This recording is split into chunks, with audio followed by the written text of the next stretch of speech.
Hey guys, what's up? In this video, I'm gonna tell you, does Samsung Galaxy A55 5G have gyro sensor or not? So for checking up the sensor, guys, first of all, we have to install a third-party application. The name of the application is Sensor Test. So this one is the application, guys, Sensor Test. Just install this application. Okay, after installing it, just click to open. Now here we are talking about the gyroscope or gyro sensor only. So just tap on test in front of gyroscope.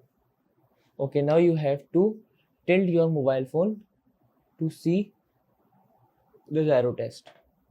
Okay, so as this bar working, that's mean your mobile phone support gyro, and this means Galaxy A55 5G have this feature. Guys, if we click on test and we have a message that device doesn't support gyro, so that's mean your device doesn't support gyro. But in our case, Galaxy A55 support gyro and we don't have any this type of message.